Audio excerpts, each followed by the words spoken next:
The idea that I want to spread today is an ancient one. It's as old as the oldest spiritual tradition, as old as the first time a mother responded to her baby's cry, or a lover imagined what his beloved might be thinking. It's a simple idea. Simple, but difficult.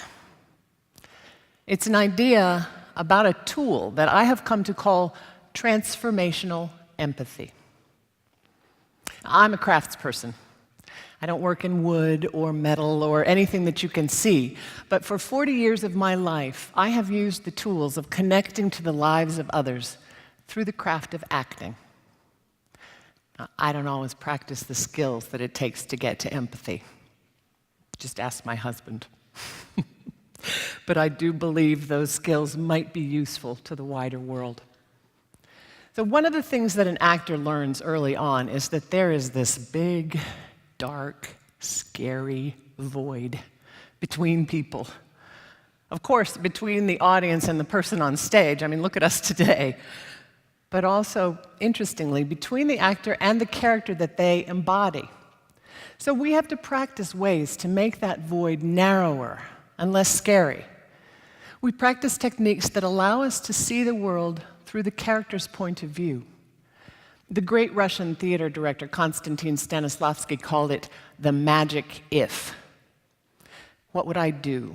What would I think? How would I feel if I were in this character's position with all of the requirements of their life? So this eager curiosity about the life of another is a powerful engine for the imagination. And through the imagination to empathy. I started thinking about this fairly urgently a few years ago when the first studies came out that charted a 40% decline in empathy in the United States and a marked rise in narcissism. These studies confirmed what many of us had perceived in our experience over those 30 years. On the highways, at restaurants, at sporting events, at grocery stores, in the civic arena. Our society faces many challenges, but I believe no tool is more important to our survival than the desire to see through someone else's eyes. The most important ethical choices of our day require that we understand the experiences of other people and that we are willing to put the good of the whole above our own desires. These choices require a balance between analytic thinking and empathetic thinking. Discoveries in neuroscience have suggested that the ability to feel with another human being is to some degree hardwired. It's part of the evolutionary advantage that we have inherited from our ancestors. But there's something about our social context that is robbing us of that gift. The decline has been linked to increased social isolation, a decline in reading fiction, which ignites the imagination, and increased engagement with technologies. Other emerging research suggests that the human brain has built-in neural constraints that prohibit the simultaneous use of empathetic and analytic thinking. Consider that. So as we push science, technology, engineering, and math education almost exclusively, we are disadvantaging our empathetic neural pathways.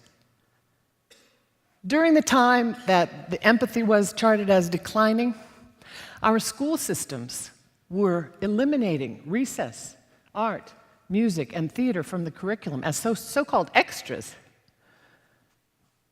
I wonder if the loss of these educations that strengthen our bodies and our imaginations might be linked to this decline in empathy. I don't know. One thing I do know is that if we can lose our ability to empathize, we can regain it. We can change the social context, and we can change ourselves. I believe that arts education and practice can help us rebalance our society. They say the shortest distance between two people is a story. Autism and empathy researcher Simon Baron-Cohen writes, "Empathy occurs when we suspend our single-minded focus of attention and instead adopt a double-minded focus of attention. We see ourselves in the mirror of another's story, but it requires that we put down our own concerns and pick up the experiences of another." Many years ago, I gave a talk to a conservative but open-minded church group. They had seen my performances in a play called Cloud 9 by Carol Churchill. It's about colonial and gender oppression, and they'd invited me to speak. Well, after the talk, I expected questions about the complexity of playing multiple roles, or maybe a heated political debate about the ideas in the play, but instead the time was spent with expressions of deep concern for my moral well-being. I had played 3 roles. None of them lived perfect lives. But who does live a perfect life? In any case, I remember one very sweet, well-wrinkled lady raised her hand to say, "Aren't you afraid that you will be changed by playing those roles?" I was shocked. If I am not transformed by imagining the life of another human being, then I'm not doing my job. An actor cannot hold the character that they play at any distance or judge them in any way if they are to cross that big, dark, scary void. We must imagine the details of another's life and learn to love the other with all their flaws. So, who needs empathy? Doctors, nurses, teachers, scientists, mathematicians, waiters, bus drivers. We all need to care and be cared for. We all need to understand and be understood. Empathy is a key aspect of human connection, and I believe the key to our survival as a civilized society. Now, in my years of working with actors, I know that anybody can practice these tools of connection. And I'm a great believer in learning through experience. So I'd like to invite you all to join me in a simple acting exercise. It's an experience of attention. If you would please just direct your attention to yourself for a moment. You can even close your eyes. Imagine that you are alone in the theater. Notice the rhythm of your breath,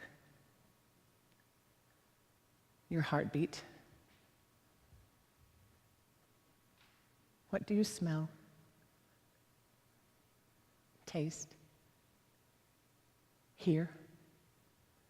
Just notice yourself for a moment. And now allow your breath to deepen. And look at somebody in the space. Someone that you don't know. And observe them for a moment. What might they be experiencing? What joys might they have in their life? What fears? What challenges might they be facing today? They are in the same theater. But even if they are very similar to you and very close, they are having a different experience. If only because they're sitting in a slightly different seat, wearing different clothes, in a different body, with different current concerns and very different life stories. What if you were that person?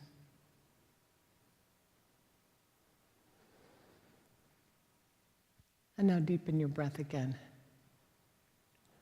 and turn to someone very near you, someone that you can look in the eyes. Go ahead, you can look them in the eyes and make a connection and notice how you feel.